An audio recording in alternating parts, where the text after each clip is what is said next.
Hello, PlayStation Network members and YouTube viewers alike. John 11 Hot here once again. Of course, I'm making more videos so far. This is my 9th video that I've created in one day. It's November 9th, 2013, and it's like almost 12 o'clock in the afternoon. I worked on all these switchboards so far. Now I don't know if I mentioned it in a much previous video, way before the ones I basically posted here on YouTube, which are probably all jumbled up. There are like a lot of oopsie daisies in atop of the fourth wall. I don't know if I talked about the top of the fourth wall mistakes that were in it. Like there was a few, quite a few. One of the many few are. Can you just hold on that for? I just gotta put my books away. It's just driving me crazy because I just gotta put them away because, I don't want them laying around and then I forget to put them away. So it's like a big thing with me. And plus, it's my apartment and I want to try to keep it witchcard. I don't want to keep like a ton of stuff laying around. I get like a ton of crap all over the apartment anyway.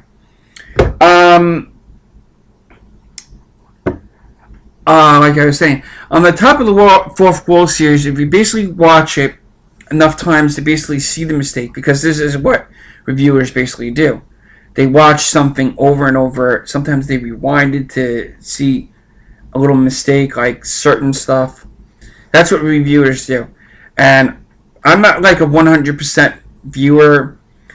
I basically was thinking of having I call myself the angry video game sound nerd, but then I figure, why don't I just call myself the mad internet reviewer or something? I don't know, something that has the word reviewer, because although I have internet capabilities, I could basically watch it, but the only thing I won't do is I won't post it on my video, because I feel like that's promoting the reviewer themselves, and plus I can get copyright and I can get in trouble with the other reviewers.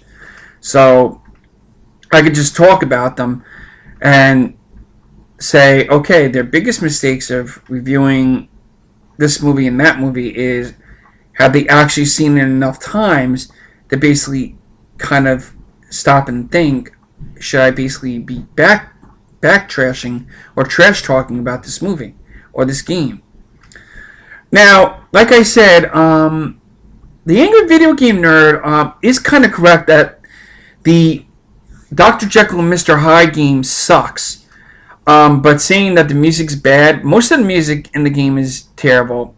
Some of it's kind of good, so it's on the level. Then there's and that's the Angry Video Game Nerd's opinion, or should I say James D. Rolfe's opinion of what he thinks of the so-called Dr. Jekyll and Mr. Hyde. He can hate the music in the game. I hate the game in general because, like he said, the game sucks. I just found the music to be a little stuck in my head. Like I played it in probably 2 of my videos. It's a tune that like drills a hole through your head and goes. It's like you get that tune stuck in your goddamn skull for hours, and you feel like walking with an umbrella and going, and the weapon doesn't do anything. And that was one of the things that what the hell is the purpose of having a weapon where the other characters of the game are just going to kill you? And you know what? James D. Rolfe's character, the Angry Video Game Nerd, is correct. It's a sucky game. I tried playing it on the PC, on a website, played it with no music whatsoever. That's the big no-no. But the one thing though is, if I tried to figure a way to play the music while playing the game at the same time, I don't know what would have happened. But the game sucked. I didn't make it too far in the game.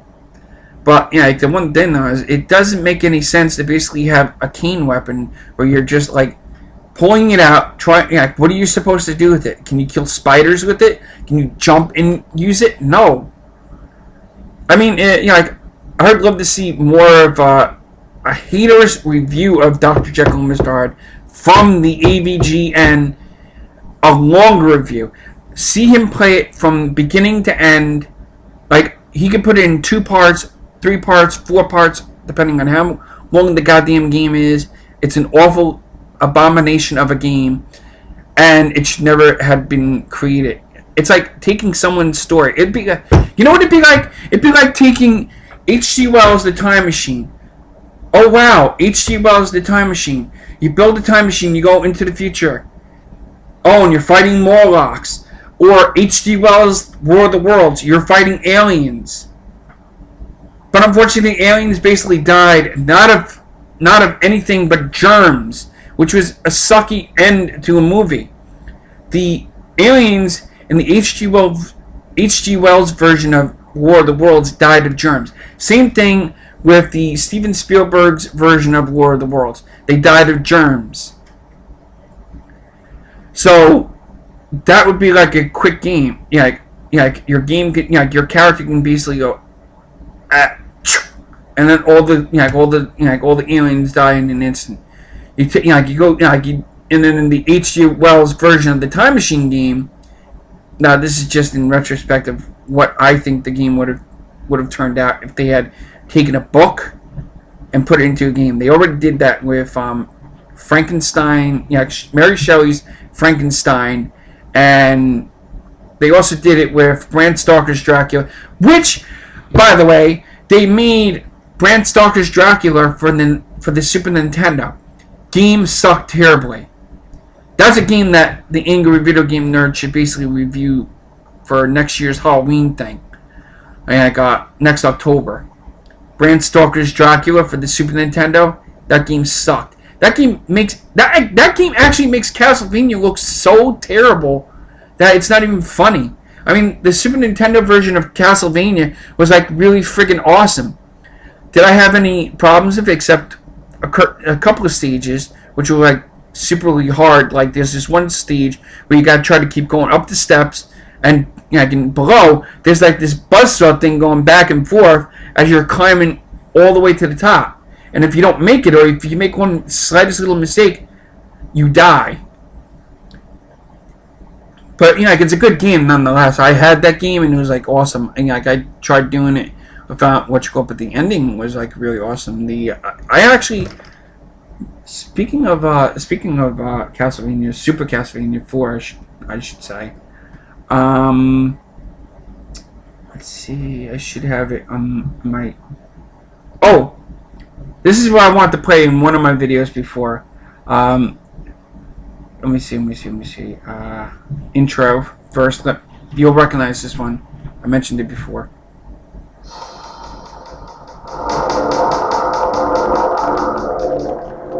And here comes the music.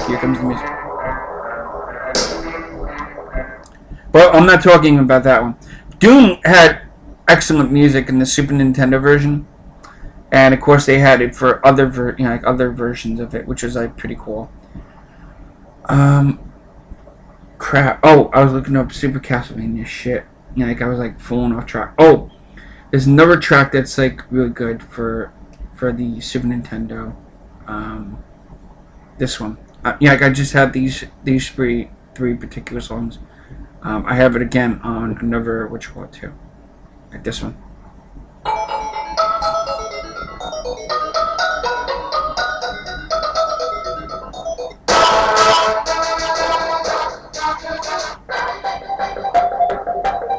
If you guessed Star Fox for the Super Nintendo, you're absolutely correct. And the more I basically keep flicking into other stuff, I'm losing time. So this is another reason why I should try to like edit my videos, but it takes. Okay, Super Castlevania. I don't know if I had the ending in here. Oh, here's the ending. The ending's really good. Just listen. I'm just gonna play a little over.